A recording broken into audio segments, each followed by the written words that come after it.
Para muchos, quizás esta elección ha sido una derrota para la derecha en el país, una derrota principalmente para Guillermo Lasso y para Jaime Nebot. ¿Usted considera que este criterio es realmente el que prevalece, tomando en consideración además que quizás los sectores más afines al progresismo, a la izquierda, sacaron un poco más del 70% de la votación?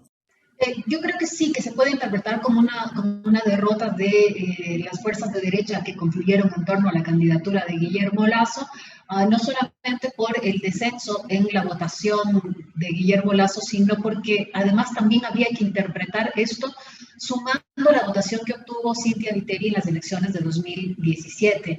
La alianza de dos fuerzas políticas como Creo y Partido Social Cristiano, más el hecho de que haya declinado Jaime Nebot primero y Cristina Reyes luego para sumarse en torno a Guillermo Lasso, seguramente les hacía suponer que esto iba a permitir tener una candidatura suficientemente competitiva.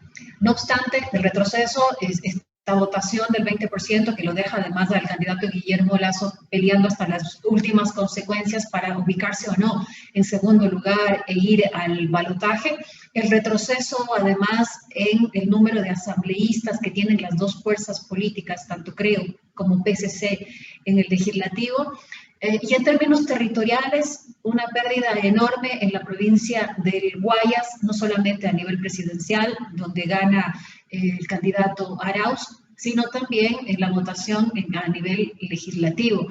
Esto lo nombro porque es un bastión del Partido Social Cristiano, donde tiene, en el caso de la provincia, la prefectura, en el caso de la capital, a la alcaldía, y todos estos actores además acompañaron desde el principio a la campaña de Guillermo Lasso, yo diría que hasta sacrificando la campaña por la tienda PSC, y la serie de poderes además que confluyeron en torno a la candidatura de Guillermo Lasso hace pensar que efectivamente es una amplia derrota la de Guillermo Lasso y que una eventual participación en la segunda vuelta es como un candidato muy, muy disminuido realmente si comparamos con 2017.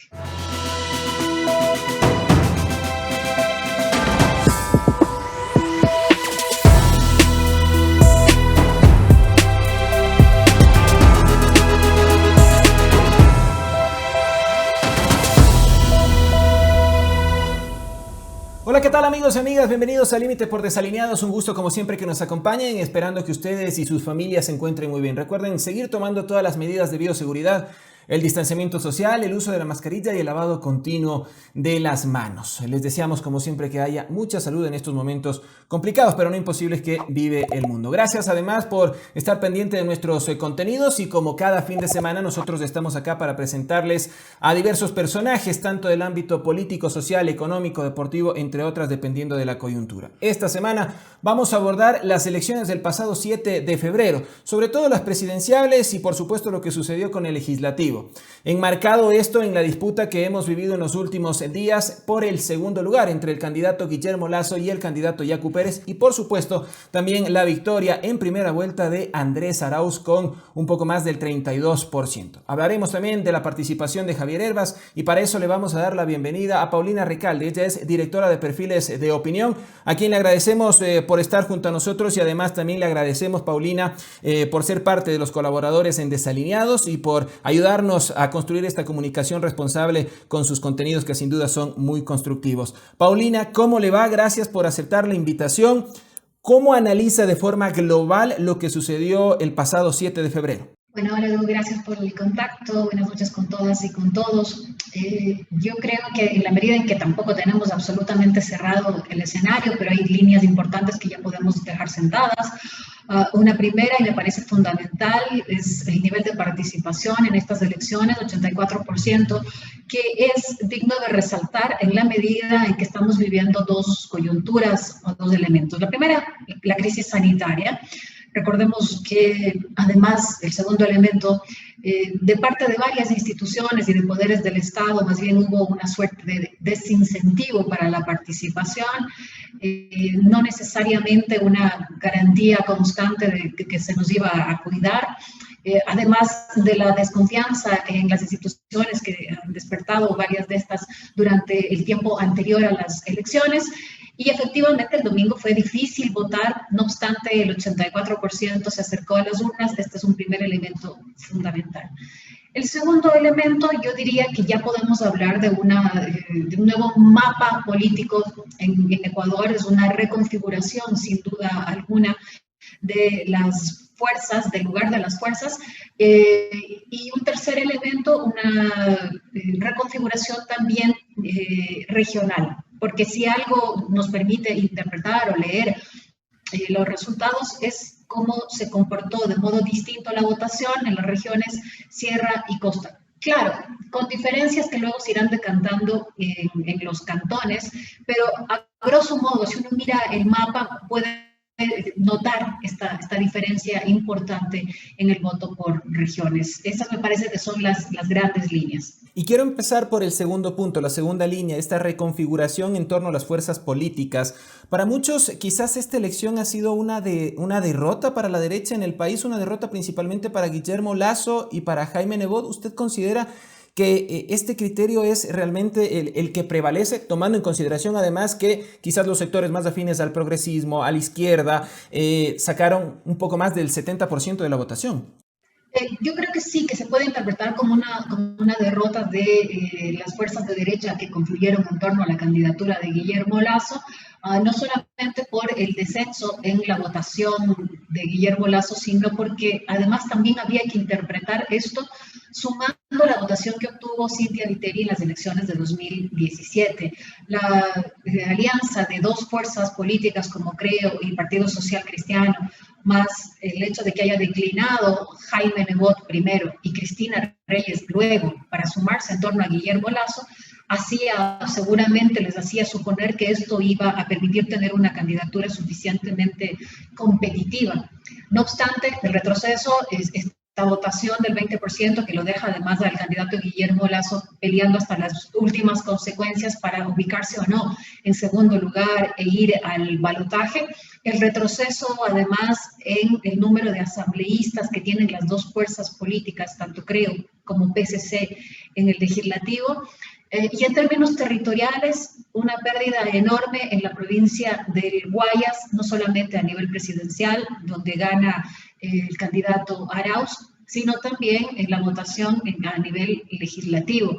Esto lo nombro porque es un bastión del Partido Social Cristiano, donde tiene, en el caso de la provincia, la prefectura, en el caso de la capital, a la alcaldía, y todos estos actores además acompañaron desde el principio a la campaña de Guillermo Lasso, yo diría que hasta sacrificando la campaña por la tienda PSC, y la serie de poderes además que confluyeron en torno a la candidatura de Guillermo Lasso hace pensar que efectivamente es una amplia derrota la de Guillermo Lasso y que una eventual participación en la segunda vuelta es como un candidato muy disminuido realmente si comparamos con 2017.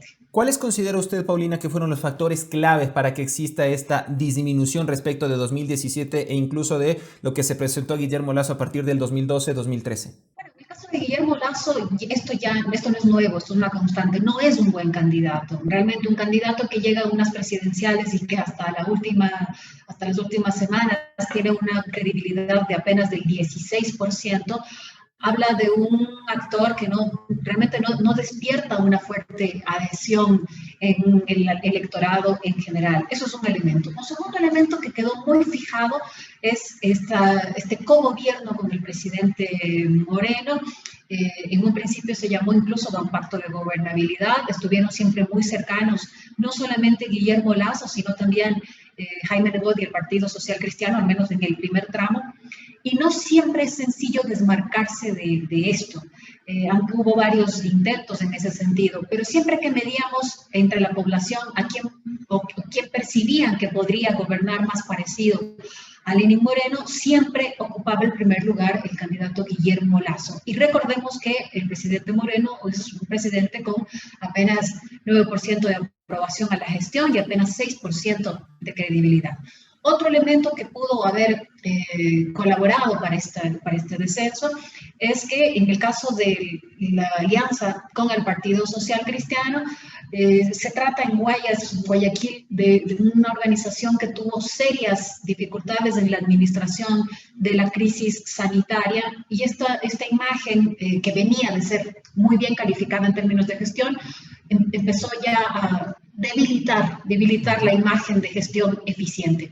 Y finalmente hay que decir, esto le sucede no solamente a Guillermo Lasso, sino que le sucede en general a las dos fuerzas, me refiero a la Revolución Ciudadana y a Creo, un agotamiento de esta polarización que venía el Ecuador viviendo desde 2017 y que ya no alcanza a ilustrar todas las expectativas de la población en términos políticos y electorales. Es decir, Paulina, que entonces los errores que pudo haber tenido la alcaldesa de Guayaquil, Cynthia Viteri, en el manejo de la pandemia también le pasan factura a Guillermo Lasso, de acuerdo a lo que usted me está diciendo. Yo creo que esta cercanía de los actores, en el caso de Guillermo Lasso con el presidente Moreno, y también la alianza en Guayaquil, pudo haber tenido este efecto, porque lo que vemos es que además el Partido Social Cristiano pierde también en su bastión. Es decir, este efecto se siente no solamente en la candidatura presidencial de Guillermo Lasso, sino también en el desempeño de las dos fuerzas políticas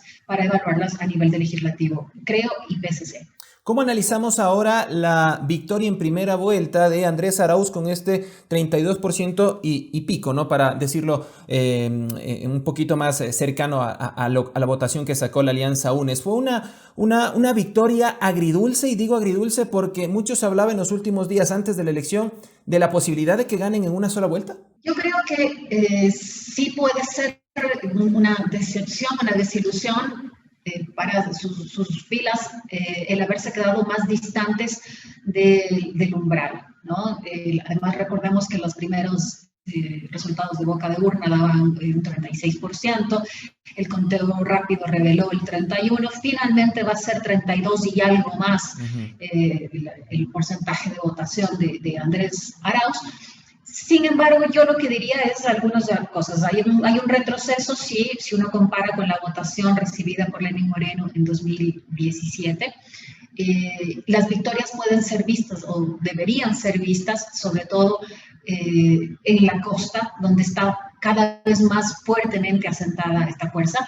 En términos comparativos, creo que es una ganancia muy importante el haber obtenido mayor votación que en 2017 en provincias fundamentales como Guayas, Los Ríos y Esmeraldas, no solamente por el volumen de votación que tienen estas provincias, sino porque en el caso de Guayas, ya lo hemos dicho, significa disputarle al Partido Social Cristiano su bastión, y en el caso de Esmeraldas yo diría que hay que también dejar sentado que se trata de una provincia en la que han sido fuertes siempre los aliados de Pachacuti, me refiero a Unidad Popular, una provincia además como una prefectura del Partido Social Cristiano, una provincia en la frontera, y las provincias de frontera siempre son complicadas de generar apoyo.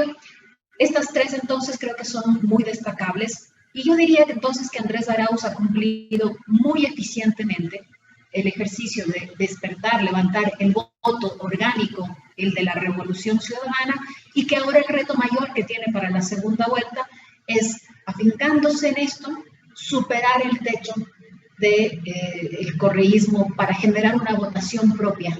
Creo que Andrés Arauz lo está haciendo, el tono, el modo en el que está hablando desde que se dio el resultado, da cuenta de bastante voluntad de autonomía, de un giro en el tono, de un giro en el contenido, buscando superar entonces esto, lo que ya fue eficiente en la primera vuelta, esto de ser el candidato de la Revolución Ciudadana, para generar otras nuevas rasgos, signos de su candidatura. Y de cara justamente a esta segunda vuelta y estos cambios que usted está notando, el lunes el expresidente Rafael Correa dijo que la final sería entre Arauz y Lasso. Y el pasado jueves el candidato Arauz dijo que Lasso Moreno quieren dejar fuera a Yacu Pérez, ya basta de juego sucio. ¿Cómo entendemos quizás esta contradicción para algunos de mensajes, cuando incluso al expresidente Correa se lo ha acusado de estar detrás de una posible conspiración para que no pase Yacu Pérez y que pase Guillermo Lasso? Pero después su propio candidato habla de un juego sucio en contra de Yacu Pérez. Sí, ese último me parece que es un mensaje complicado. porque los mensajes que ha dado durante el resto de días el candidato Arauz más bien han sido apuntando a que es en el marco de lo institucional que tiene que resolverse y determinarse cuál es el caudal de votos de cada una de las candidaturas y dejando por sentado que cualquiera de las fuerzas que tenga que enfrentar lo hará la Revolución Ciudadana sin problema. En fin, creo que esa es la línea que tiene que mantenerse en términos de comunicación. Creo que fundamentalmente al país le ayuda mucho el dejar que las institución sea la que esté a cargo del conteo, que esté a cargo de dar el escrutinio final. Cualquier anticipación en este sentido, yo creo que solamente va a lesionar el ejercicio final y el escrutinio final. Del modo en el que se zanje la segunda vuelta va a depender en buena medida la segunda vuelta, pero también la salud con la que quede la democracia en Ecuador, tomando en cuenta que venimos de un periodo en el que una de las crisis que está permeando el país es esta, es la crisis democrática. Entonces, en ese sentido, desmarcarse para Andrés Arauz es saludable, es positivo, en la medida en que incluso reconoce a fuerzas de progresismo, en los dos, sobre todo en Yacu Pérez y también lo ha hecho en su momento de Javier Hervas, pronunciarse en ese sentido, desmarcarse de la conflictividad, desmarcarse de la polarización. Eso es mucho más saludable para la candidatura y en general, digo, mucho más saludable para la democracia en Ecuador. Lo mencionaba Yacu Pérez y a Javier Hervas. Quiero empezar con Yacu Pérez, el ingeniero Leonidas Issa, que es parte, obviamente, del movimiento indígena y de también el brazo político Pachakutik, decía que la votación que ha obtenido Yacu Pérez responde prácticamente en su totalidad a las movilizaciones de octubre. No le daba casi ningún beneficio a la campaña que hizo Yacu Pérez para poder llegar a este porcentaje. ¿Usted coincide? ¿Únicamente responde a las movilizaciones de octubre o Yacu Pérez también coadyuvó para alcanzar este porcentaje? Yacu Pérez tiene que ser leído desde distintas capas, digamos, desde distintos elementos. Para conectar con lo que dice Leonidas Issa del movimiento indígena y campesino de Cotopaxi, efectivamente, octubre movió una serie de fibras a nivel de la población que se vieron inmediatamente reflejadas, por un lado, en el reconocimiento y apoyo a las movilizaciones, y por el otro, porque fue la primera vez, exactamente meses después de octubre, fue la primera vez que figuras en ese momento como Issa o como Vargas tuvieron reconocimiento, credibilidad e incluso intención de voto a nivel nacional. Esto antes no había sucedido y esto se recogió, por ejemplo, en las mediciones de perfiles de opinión. Esas fibras se movieron, sin duda alguna. Otro elemento que es importante es que justamente octubre nos demostró la capacidad de organización y de movilización, organización en el amplio sentido, en torno al movimiento indígena. Esta organización también explica y puede explicar en buena medida la campaña que Pachakutik hizo en territorio. Tener la votación que tiene en la sierra, en varias provincias de la Sierra Central, en varias poblaciones con alta incidencia de pobreza, esto efectivamente debe responder a la capacidad de organización del movimiento indígena y de su tejido. Hay un voto de pueblo que se está expresando allí.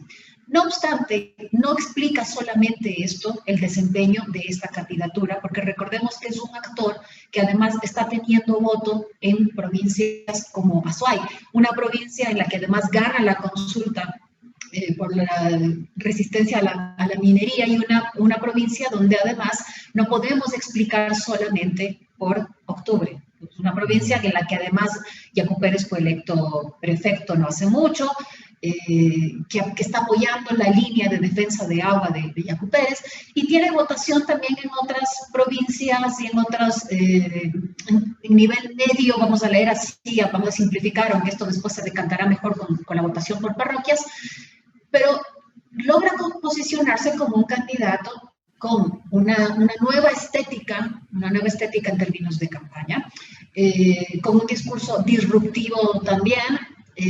Un candidato del pueblo quizás, Paulina, un candidato que refleja al pueblo, a la clase baja, a la clase que ha sido pisoteada, a la clase que ha tenido problemas. Un candidato que para algunos se conecta como un candidato de pueblo, esa primera capa de la que he hablado, pero también que puede despertar sensibilidad de sectores de clase media cuando habla y representa derechos. Cuando habla, por ejemplo, de los derechos en términos de naturaleza, cuando habla de derechos de las diversidades, cuando ha sido mucho más decidido al hablar, por ejemplo, de despenalización del aborto, aunque a veces retrocede en esta posición. Entonces se conecta también con estas otras fibras. Por eso digo que no se puede explicar de una sola vía. En esa medida, es un candidato que provoca contradicciones, tensiones y disputas.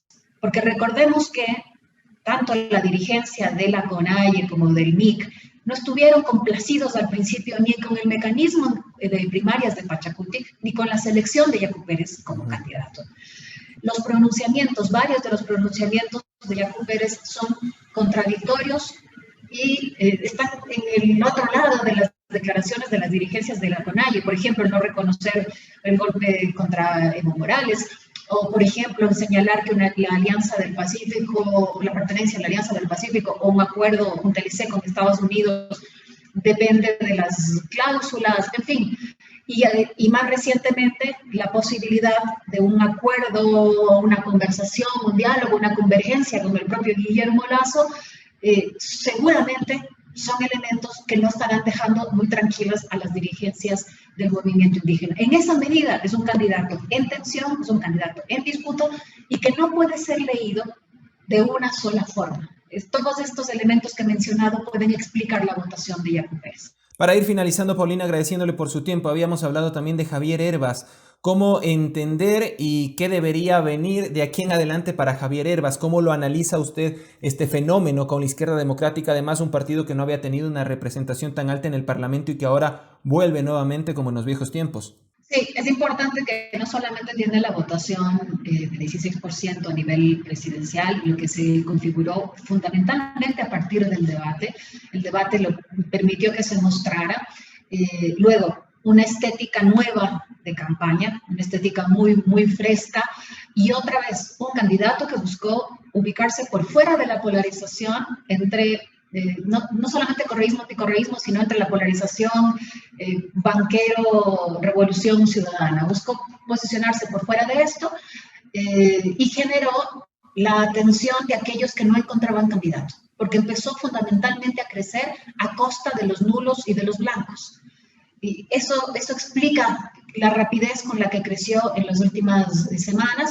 También tiene que ver la presencia de, yo diría, el recuerdo no solamente, sino los actores que seguramente lo habrán acompañado en territorios que fueron antes de votación importante para la izquierda democrática.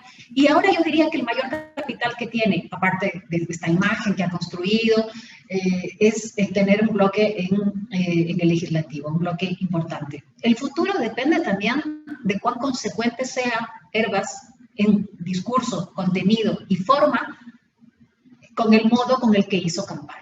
Esta campaña más fresca, más fuera de la polarización y del conflicto, podría echarse a perder si los pronunciamientos ya en el siguiente capítulo entran en esta disputa de correísmo, anticorreísmo, autoritarismo, el peligro de Venezuela, en fin, porque esto ya suena a algo que el resto de candidaturas ya estaban diciendo, o algo muy similar a lo que Guillermo Lasso dice cuando quiere distanciarse del correísmo. Las dos finales, la una todavía tiene relación con Javier Hervas.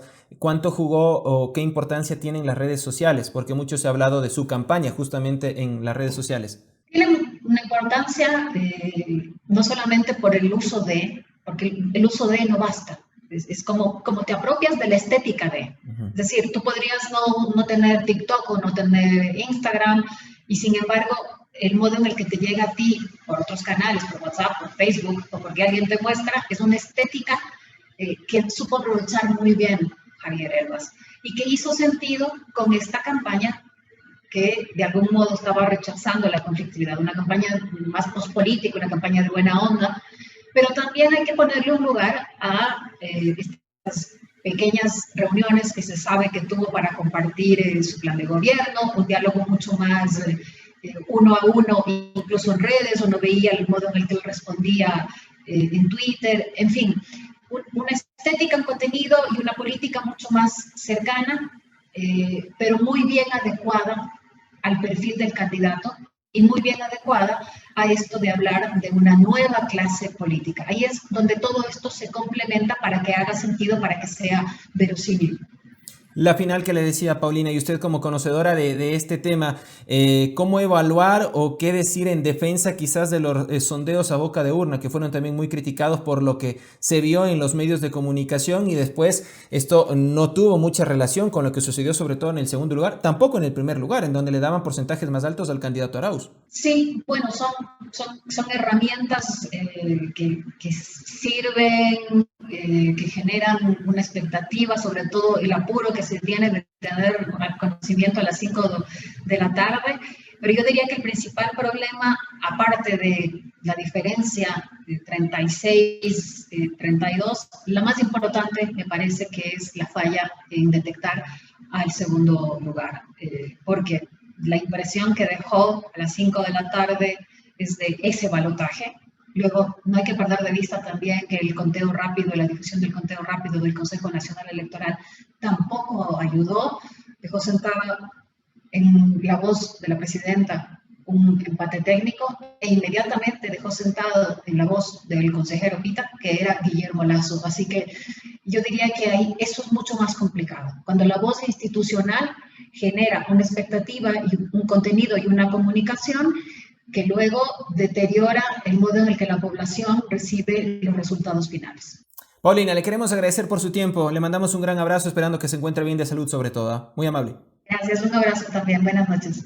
Muchas gracias. Ha sido Paulina Recalde, directora de Perfiles de Opinión, con quien hemos conversado de lo que sucedió justamente el pasado 7 de febrero, de lo que se podría venir de cara a las elecciones del próximo 11 de abril. Vamos a seguir analizando estos temas con más contenidos acá en Desalineados, en nuestros diversos espacios, pero además les vamos a presentar también otra entrevista con otro de los especialistas. Les anunciamos desde ya, Decio Machado estará conversando con nosotros. Ya les estaremos presentando este contenido. De mi parte, les agradecemos siempre por estar junto a nosotros. Soy Edo Andino y será hasta la próxima. Chao.